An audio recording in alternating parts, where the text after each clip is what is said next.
लोगों को अच्छा लगे तो like and subscribe and comment कीजिए। मैडम, आज इस घर में पहली बार बहुरानी आई है, बताइए आज का मेन्यू क्या है? विक्रम, जरा 1 मिनट इधर आना। विक्रम अपनी माँ के साथ कोने में चला गया। उसकी नई नवेली दुल्हन शालू नौकरों के साथ खड़ी थी। बेटा, फालतू का पैसा खर्चा करने की क्या जरूरत है? बहू आ ही गई है तो नौकरों की छुट्टी कर दे। विक्रम की माँ इतना पैसा होने के बावजूद बहुत लालची थे। उसके कहने पर विक्रम ने सभी नौकरों की छुट्टी कर दी। अब शालू ने खाना बनाया। आप लोगों ने बताया नहीं खाना कैसा बना है? खाना तो वाकई बहुत स्वादिष्ट बना है। अच्छा हुआ हमने नौकरों की छुट्टी कर दी। क्यों माँ? हाँ, ठीक बना है खाना। सबको खाना खिलाने के बाद शालू अपने कमरे में जाकर आराम करने लगी, क्योंकि वो बहुत थक चुकी थी। लेकिन अभी 10 मिनट ही बीते थे कि तभी शालू की सास उसके कमरे में आ गई। अरे बहू, जल्दी से उठ। अरे जल्दी से उठना, इतना धीरे धीरे क्यों उठ रही है? शालू उसे देखकर घबरा गई। अरे क्या हुआ सासू माँ, आपने पेट पर हाथ क्यों रखा हुआ है? पेट दर्द हो रहा है क्या? मैं अभी डॉक्टर को फोन करती हूँ। अरे कमबख्त, मेरा पेट दर्द नहीं हो रहा है, मुझे बड़ी जोरों की भूख लगी है। सासू माँ, अभी 10 मिनट पहले ही तो आपने पेट भरकर खाना खाया है, इतनी जल्दी भूख कैसे लग गई आपको? तू मुझसे बहस मत कर, जल्दी जाकर खाना बना। बनाने में भी तो टाइम लगेगा। कहीं मुझे कुछ हो गया ना तो सारा इल्जाम तुझ पर ही डाल दूंगी। शालू जल्दी से जाकर खाना बनाने लगी। उसने जल्दी जल्दी खाना बनाकर अपनी सास को खिलाया, फिर अपने कमरे में आराम करने लगी। खैर, अभी तक रात हो चुकी थी तो सभी लोग सो गए।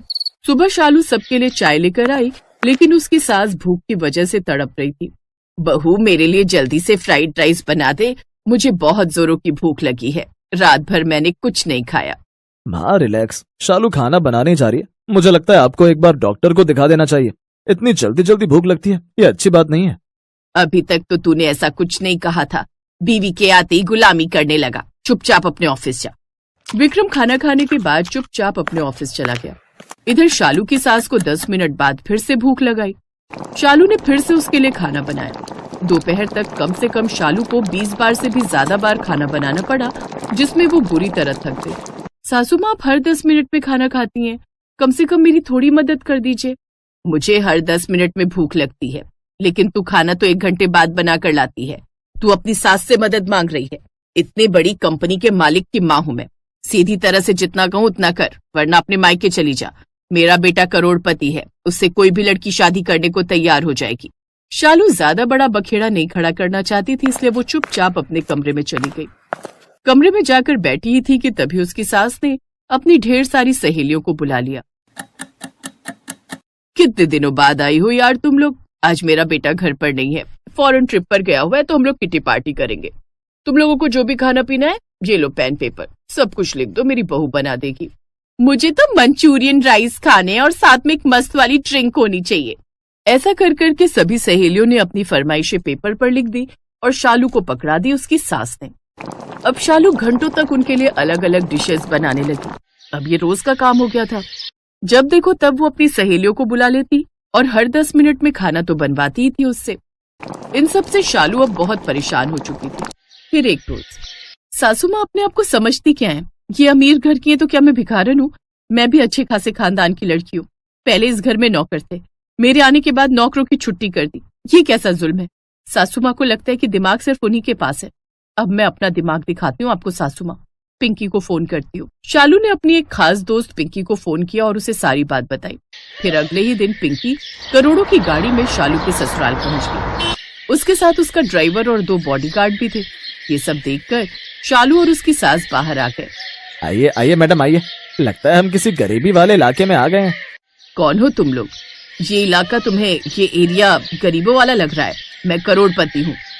मैडम, करोड़पति तो मेरा ड्राइवर भी है। पिंकी, तो ये किस तरह की बातें कर रही है? ये मेरी सासू माँ है, और सासू माँ ये मेरी सहेली है पिंकी। ये आपकी कंपनी में कुछ इन्वेस्टमेंट करना चाहती है। सॉरी माँ जी, एक्चुअली मैंने आपको कभी देखा नहीं तो थोड़ी सी मिस्टेक हो गई। अरे कोई बात नहीं, आओ बेटा अंदर आओ। ड्राइवर, तुम सब लोग जाओ, जब मैं फोन करूँ तो आ जाना। शालू, मैं कुछ दिन तक यहीं रहूंगी, उसके बाद सोचूंगी कि इन्वेस्टमेंट करना है या नहीं। शालू की सास तो लालची थी ही, वो पिंकी की खूब खातिरदारी करने लगी। माँ जी, मुझे खाने का बहुत शौक है। क्या बात कर रही हो बेटा, मैं भी खाने की बहुत शौकीन हूँ। शालू बेटा जल्दी से अपनी सहेली और मेरे लिए खाना बना कर ले आओ। शालू खुशी खुशी गई इस बार और उन दोनों के लिए खाना बना कर लाई। लेकिन जैसे ही 10 मिनट पूरे होने वाले थे वैसे ही शालू जानबूझकर बाथरूम में फिसल गई। तुरंत डॉक्टर को बुलाया गया। आपको अभी हॉस्पिटल चलना होगा, आपके पैर में फ्रैक्चर हो चुका है। हे भगवान, ये सब क्या हो गया है? मेरी भूख बढ़ रही है और इसने अपना पैर तुड़वा लिया। माँ जी आप यहीं आराम कीजिए, मैं शालू को अस्पताल लेकर जाती हूँ आपकी कार लेकर। पिंकी, शालू और वो डॉक्टर पहले से ही मिले हुए थे। थोड़ी देर बाद पिंकी और शालू नकली प्लास्टर चढ़वाकर वापस आ गए। अब शालू चल भी नहीं पा रही थी। अब मुझे खाना बनाकर कौन खिलाएगा? मैं जा रही हूँ इस घर से। अरे नहीं नहीं बेटा, तू कहीं मत जा, मैं अभी नौकरों को फोन करके बुला लेती हूँ। आप मुझे नौकरों के हाथ का खाना खिलाओगी? मैंने आज तक किसी नौकर के हाथ का खाना नहीं खाया। मेरी माँ अपने हाथों से मुझे खाना बनाकर खिलाती है। अब उसकी सास को खुद किचन में खाना बनाना पड़ा। खाना बनाते हुए, हे भगवान, ये कैसा जुल्म है। मैंने आज तक किचन में पैर नहीं रखा और मुझे आज खाना बनाना पड़ रहा है। कुछ भी हो, बनाना तो पड़ेगा ही, वरना सोने का अंडा देने वाली मुर्गी मेरे हाथ से निकल जाएगी। अगर पिंकी नाराज हो गई तो इन्वेस्ट भी नहीं करेगी। उसकी सास ने पिंकी और शालू को खाना बनाकर खिलाया। लेकिन 10 मिनट बाद ही पिंकी ने फिर खाने का ऑर्डर दिया। शूशूशा और चिंचू बना दीजिए जल्दी से, वरना मैं भूख की वजह से कहीं स्वर्ग न सिधार जाऊं। अरे नहीं पिंकी बेटा, तुम्हें कुछ नहीं होगा। लेकिन ये जो तुमने नाम लिया ये सब क्या है? ये सब तो मुझे बनाना ही नहीं आता। माँ जी ये चाइनीज डिश है, जल्दी से यूट्यूब पर देखिए और तुरंत बनाइए, वरना मैं जा रही हूँ। नहीं नहीं, तू कहीं नहीं जाएगी, मैं कैसे भी करके अभी तेरे लिए ये चाइनीज डिश बनाती हूँ। उसकी सास किसी तरह यूट्यूब पर देखकर उल्टा सीधा चाइनीज डिश बनाकर ले आई। लेकिन 10 मिनट बाद पिंकी ने एक जैपनीज डिश की डिमांड कर दी। उसकी सास फिर यूट्यूब पर देखकर बना लाई। ऐसा कर करके पिंकी ने शालू की सास को परेशान कर डाला। फिर कुछ ही देर में, पिंकी बेटा अब मुझसे ना हो पाएगा ये सब। जब मैं इस घर में बहू बनकर आई थी तो खाना मेरी सास बनाती थी और कुछ ही दिनों बाद हमने नौकर रख लिए थे। हर 10 मिनट में अगर मैं खाना बनाऊंगी तो 1 महीने के अंदर मेरी तो हालत ही खराब हो जाएगी। माँ जी शायद अब आपको समझ में आ गया होगा कि आपने शालू के ऊपर कितने जुल्म किए। आपको तो सिर्फ अभी 1 ही दिन हुआ है। ये बेचारी तो कई महीनों से आपको हर 10 मिनट में खाना बनाकर खिलाती थी, तब आपको उसका ख्याल नहीं आया। उसके आते ही आपने घर के सारे नौकरों की छुट्टी कर दी।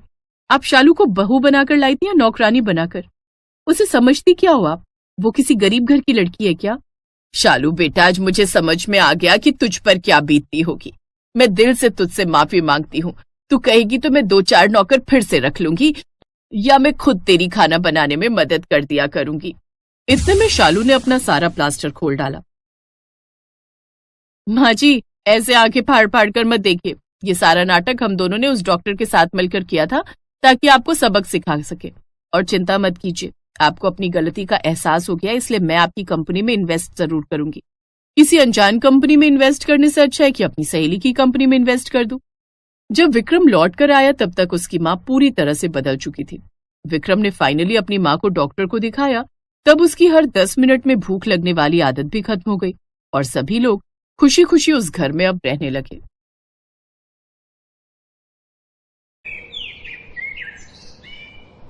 हे भगवान, चाय पत्ती भी खत्म हो गई, अब क्या करूं? हाँ एक काम करती हूँ, अपनी देवरानी अनीता से मांग लेती हूँ, वैसे भी पास रहने का कोई फायदा तो उठाया जाए। ये सोचकर सुषमा साथ में ही रहने वाली अपनी देवरानी अनीता के घर चली जाती है। अनीता की शादी अभी हाल फिलहाल में ही हुई थी। दोनों का घर आसपास ही था। अनीता, अरे ओ अनीता, कहाँ हो तुम? अरे दीदी आप आओ। अरे वो क्या है ना, मेरे घर पर चाय पत्ती खत्म हो गई थी, तो क्या तुम्हारे घर से थोड़ी चाय पत्ती मिल जाएगी? हाँ हाँ दीदी, ये भी कहने की कोई बात है, आप बैठिए मैं अभी ले आती हूँ। अनीता रसोई में चली जाती है, लेकिन उसकी रसोई से आ रही पकवान की खुशबू से सुषमा खुद को रोक नहीं पाती और वो भी उसके पीछे पीछे रसोई में चली जाती है। वैसे तुमने आज क्या बनाया है? बड़ी अच्छी खुशबू आ रही है। वो दीदी आज मैंने आलू के पराठे और मलाई कोफ्ते साथ में रायता बनाया, आप कहो तो आपके लिए ले आओ। लो भला, ये भी कोई पूछने की बात है, जल्दी से ले आओ। अनीता सुषमा के लिए आलू के पराठे और कोफ्ते ले आती है, साथ में रायता भी। ये लो दीदी, आराम से बैठकर खाओ। सुषमा जैसे ही पहला निवाला मुंह में डालती है तो उसके स्वाद से वो खुश हो जाती है। वो जल्दी जल्दी दोनों हाथों से खाने लगती है और 5 मिनट में ही 4 पराठे और भरी हुई सब्जी की कटोरी और रायता भी खत्म कर देती है। वाह अनीता, तेरे हाथों में तो कमाल का स्वाद है। वैसे अगर तुम बुरा ना मानो तो 3-4 पराठे और कोफ्ते की सब्जी और ले आओगी। हाँ दीदी, बस अभी लाई। अनीता अंदर जाकर और सब्जी और पराठे ले आती है। सुषमा जल्दी जल्दी वो भी खत्म कर देती है। आज तो मजा आ गया। अच्छा सुन अनीता, ऐसा कर 4-5 पराठे अपने जेठ के लिए भी बांध दे। अब मेरा खाना तो यही हो गया, अब अकेले तेरे जेठ के लिए मैं क्या ही पकाऊं। तू ऐसा कर उनके लिए पैक कर दे। जी ठीक है दीदी। अनीता 5 पराठे और कोफ्ते की सब्जी पैक करके दे देती है, साथ में चाय पत्ती भी। सुषमा वो लेकर घर आ जाती है। अनीता रसोई में जाकर खाना देखती है। खाना तो थोड़ा सा ही बचा है, उनके लिए रख देती हूँ, वो काम से आते ही होंगे। कुछ देर बाद अनीता का पति सुमित घर लौट आता है। बहुत जोरों की भूख लगी है, अनीता जल्दी से खाना लगा दो। फिर थोड़े से बचे हुए कोफ्ते, रायता और आलू के पराठे वो लाकर सुमित को दे देती है, जिससे सुमित का पेट तो भर जाता है, लेकिन बेचारी अनीता भूखी रह जाती है। फिर बर्तन मांजकर अनीता भूखी सो जाती है। दरअसल अनीता की शादी अभी कुछ दिन पहले ही हुई थी और वो ये नहीं जानती थी कि उसकी जेठानी कितनी बड़ी भुक्कड़ है। अगले दिन अनीता जब सोकर उठती है तो वो नाश्ते में ब्रेड पकौड़े बनाना शुरू करती है। उसके ब्रेड पकौड़े की खुशबू सुषमा के घर तक आ जाती है और उसकी खुशबू से उसकी आंख खुल जाती है। अरे वाह, ये ब्रेड पकौड़े की खुशबू लगता है देवरानी के घर से आ रही है। आज लगता है वो ब्रेड पकौड़ी बना रही है। जल्दी से नहाकर वहां पहुंच जाती हूँ, नहीं तो कहीं खत्म ही ना हो जाए। वाह वाह वाह वाह, क्या खुशबू है। सुषमा जल्दी से नहाकर अपनी देवरानी के घर पहुंच जाती है, जहां सुमित दरवाजा खोलता है। अरे भाभी, आप इतनी सुबह सुबह कोई काम था क्या? अरे देवर जी, कोई काम होगा तभी आऊंगी क्या आपके घर? काम पर इतना व्यस्त रहते हो कि अब तो मुझे मेरे देवर की शक्ल तक भी देखने को नहीं मिलती। क्या करूं, काम का प्रेशर ही इतना है भाभी। अच्छा, आप दरवाजे पर क्यों खड़ी हैं? अंदर आइए, नाश्ता तैयार है, करके ही जाना। अरे उसी के लिए तो आई हूँ।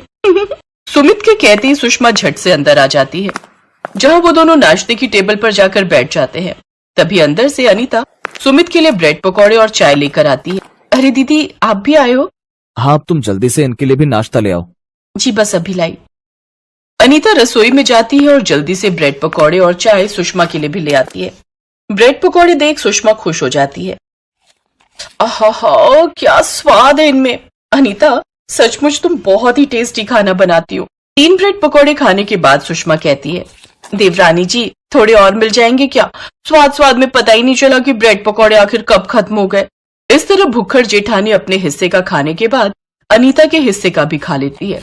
वाह वाह, सचमुच मजा आ गया। मेरा तो हो गया। अच्छा वैसे आज शाम को तुम क्या बनाने वाली हो खाने में? सोच रही हूँ आलू पूड़ी और खीर बना लूं। खीर और पूड़ी, मुझे तो ये बहुत पसंद है। अच्छा वैसे तू जानती है तेरे जेठ किसी दूसरे काम से शहर चले गए, तो अकेले में ना खाना बनाने का मन ही नहीं करता और ना खाने का। तो तू ऐसा करना, मेरे हिस्से का भी बनाकर रख देना, ठीक है? मैं शाम को समय से आ जाऊंगी। अनीता ने हिचकिचाते हुए कहा। जी जी ठीक है दीदी। सुषमा अपने घर लौट जाती है। कुछ देर बाद उसे फिर भूख लगती है तो वो फ्रिज में रखे ब्रेड जैम खा जाती है, फिर आराम से सो जाती है। शाम को वो फिर अपनी देवरानी के पास आ पहुंचती है। खाना बन गया क्या अनीता? वो क्या है ना, मैंने सोचा चाय भी तेरे यहाँ ही पी लूं, इसीलिए समय से पहले ही आ गई। ऐसा कर, पहले मेरे लिए चाय और बिस्कुट ले आ, अगर तुम्हें कोई तकलीफ ना हो तो। नहीं नहीं दीदी, मुझे क्या तकलीफ होगी, मैं अभी बनाकर लाती हूँ। देवरानी मुंह बनाते हुए रसोई में जाती है और चाय और बिस्कुट ले आती है। सुषमा 2 बिस्किट के पैकेट खाकर खत्म कर देती है। अनीता अकेली ही रसोई में खाना बना रही थी, जबकि सुषमा आराम से बैठकर टीवी देख रही थी। कुछ देर बाद सुमित भी ऑफिस से लौट आता है। थोड़ी देर बाद सुषमा उन्हीं के साथ डिनर करती है, लेकिन अब ये उसकी रोजाना की आदत बनती जा रही थी। वो रोज सुबह शाम का खाना अपनी देवरानी के घर ही खाती है। ऐसे ही कुछ दिन बीत जाते हैं। फिर एक रोज सुमित जिस कंपनी में काम करता था वो कंपनी बंद हो जाती है और सुमित की नौकरी चली जाती है, लेकिन सुषमा अभी भी उनके यहाँ आना बंद नहीं करती। कुछ रोज में ही उनका राशन खत्म हो जाता है। सुमित जी, जेठानी जी तो कुछ देर में ही आती होंगी और अब तो राशन के सभी डिब्बे खाली हैं, तो अब मैं उन्हें क्या खिलाऊं? एक तो वैसे ही नौकरी नहीं है, ऊपर से ये भुक्कड़ भाभी रोजाना ही खाने के लिए आ जाती है। अब आकर बैठ जाएगी तो मना भी तो नहीं कर सकते ना। एक काम करता हूँ, मैं थोड़ा राशन उधार ले आता हूँ, जब पैसे आएंगे तो मैं दुकान वाले को दे दूंगा। फिर सुमित दुकान पर राशन लेने चला जाता है, जिसके कुछ देर बाद वो सामान लेकर घर लौटता है। अनीता जल्दी से दाल और रोटी बनाकर तैयार कर देती है। अनीता, खाना बन गया क्या? वैसे क्या बनाया आज खाने में? आप तो जानती हैं दीदी, इनकी नौकरी चली गई है तो दाल और रोटी बनाई है। अच्छा चलो कोई नहीं, वही ले आओ। इस तरह भुक्कड़ जेठानी 3-4 लोगों का खाना अकेले खा जाती है, फिर अपने घर आ जाती है। एक रोज जब सुमित और अनीता बाजार से सब्जी लेकर घर लौट रहे थे तो दुकान का सेठ उन्हें देख लेता है और वो टोकते हुए सुमित से कहता है, अरे ओ सुमित, मेरे पैसे कब देगा? 3 महीने हो गए मुफ्त में यहाँ से राशन लेकर जाते हो और पैसे देने का नाम नहीं लेते। आप तो जानते हैं सेठ जी, अभी मेरी नौकरी छूट गई है, जैसे ही लगेगी तो सबसे पहले अपनी तनख्वाह वापस लौटा दूंगा। उसकी बात सुनकर पीछे खड़ा सब्जी वाला कहता है, अरे इसने तो खुद मेरे ठेले पर भी काफी उधार कर रखा है, पता नहीं इतना सारा राशन ये दोनों अकेले कैसे खा लेते हैं। भरी बाजार में अपनी बेइज्जती होती देख सुमित और अनीता चुपचाप घर लौट आते हैं, लेकिन तभी बाजार में गोलगप्पे खा रही सुषमा सब सुन लेती है, जिसके चलते उसे बहुत अफसोस होता है। मैं भी कितनी लालची और भुक्खड़ हूँ, रोज इनके घर खाना खाने तो पहुंच जाती हूँ मैं, लेकिन आज तक उनके घर मैंने राशन का एक दाना तक नहीं डाला और मुझे बिना बताए ये बेचारे कर्जे पर कर्जे लेकर मेरा पेट भरते रहे। लेकिन ये सब मेरी ही गलती थी जिसे मुझे ही अब सुधारना होगा। ये सोचने के बाद सुषमा उन सभी के पास जाती है जहाँ से सुमित ने कर्जे में सामान लिया था। वो उन सबके पैसे दे देती है और फिर बहुत सारा राशन खरीद कर अपनी देवरानी के घर जाती है।